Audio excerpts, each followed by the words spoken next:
Hello, Larry Seidlinger for LCTV, and once again I'm on the Miles campus of Lincoln Health as we bring you an update on the COVID-19. As many of you know, we have had some increases in cases, and so today my guest is Dr. Russ.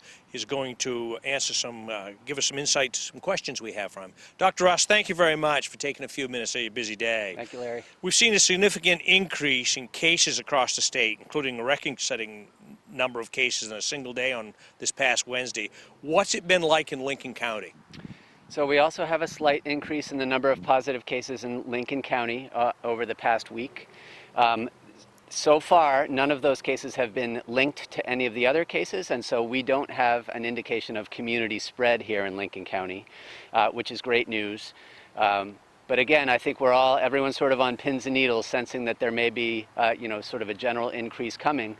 I do have some stats I wanted to bring, just come prepared, to give you guys an idea of how many tests that we've done in the months since this began. In March, we did almost 200 tests. In May, we did 329 tests. In July, we did 1,000 tests. And then in September, last month, we did 1,329 tests here. Of those tests, only 7 were positive, and so that still gives us a case positivity rate of less than 1%, about a half of 1%. That's amazing. Which is great, and that's one of the numbers that we pay attention to. Do you have any thoughts as a medical professional why these numbers have increased recently? Well, I mean, certainly people are spending more time indoors just as the seasons change, and so could be putting each other at more risk. It's difficult to stay distanced when you're inside. We all know that there has been a return to school, and that may be contributing to it. It may just be a seasonal thing. So we don't have a clear answer for why the numbers are increasing. But again, in Lincoln County anyway, we don't have any indication of there being a particular outbreak or a particular sort of chain of people contracting the disease. So that's good news. I know when I know when cases increase, people get more concerned. Yeah. Should they be, and is social distancing, masking, and hand washing still the best protection? Yeah, all the things that we've been doing since the beginning, and we, as a human being, we all can get a little bit lazy when we're doing something that doesn't seem to make much sense in your day-to-day work, but all of those things are still very important. So masking, distancing, hand washing, staying home when you're sick. If you're a student or if you're a family, letting your school know that you're staying home sick, and so we can do the appropriate tracing if necessary. Just don't get too comfortable with it. Don't get too comfortable. That's good advice. The last time we spoke, the schools were putting together their plans for in-person learning. How's that been going? What are some of the challenges that you've faced? Yeah, the schools have been doing a phenomenal job, and I think the kids have been doing a phenomenal job by all reports. The kids are just happy to be back seeing each other, even though they're wearing masks, and that's no one's favorite, but they don't seem to mind. They see each other's eyes, and they're happy to be spending time together. The schools have been, as has everyone, sort of nervous about the next possibility of a case.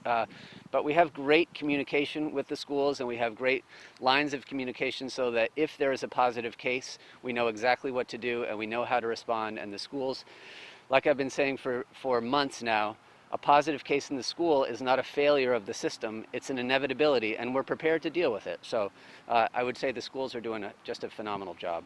We spoke with Cheryl Doublestein, the director at Cove's Edge, Yep. about requirements that all staff members and contractors at Cove Edge need to be tested. How did that go? That went great. So as you can imagine, a big undertaking to get 100 plus staff tested, plus all the residents of Cove's Edge tested, and the teams pulled together and did a great job getting everyone tested, and we had 100% of people were tested and 0% of people were positive. So that's very reassuring. And hopefully what that will allow us to do is loosen up some of the visitation policies at Cove's Edge, which has been, for families, has been just a tremendous challenge for not being able to visit their loved ones. So families can expect to have some more information in the near future about perhaps a slight relaxation of those rules. And I understand the drive-up flu clinics have begun or will begin soon. Can you tell me a little bit, go into that a little bit, Dr. Russ? Sure. I brought my cheat sheet here because there are details and I want to make sure to get it right here. Okay, so every weekend in October at the Respiratory Care Clinic here in Damariscotta, which is in the Van Winkle building up the hill, and at the FCC in Booth Bay Harbor, we'll be having drive-up clinics. And so the clinics, drive-up clinics are Saturdays from 1 to 5 p.m. and Sundays from 9 to 1. All insurances except for TRICARE are accepted. People will drive up, stop to fill out some paperwork, and then they'll receive their flu shot. And people are asked to please wear a short sleeve shirt and bring your insurance card, because you won't be coming into an office. You'll just be driving through, getting your shot, and moving on with your day. Just like Nurse Christine Anderson gave us all our flu shot a month ago. That's right. Very good. I have one final question. We aren't out of the woods with this pandemic yet by any means, are we, Doctor? That's an easy question, Larry. We are not out of the woods, right? I mean, we are prepared in the case that there's a surge of cases here in Lincoln County. We are prepared. We prepared back in March. Thankfully, we didn't have to respond to a surge.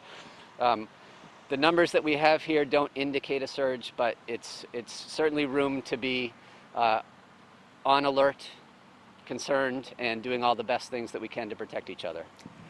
Thank you, Dr. Russ. I want to take a minute just to thank Miles Health and all the staff down here, Dr. Russ in particular, who sat with us many times, as we'll continue to bring you weekly updates on this COVID-19 as things break, or if anything comes up, we will be right Johnny on the spot. And we thank you for watching. For LCTV, I'm Larry Seidlinger from the Miles campus of Lincoln Health. Thanks for watching.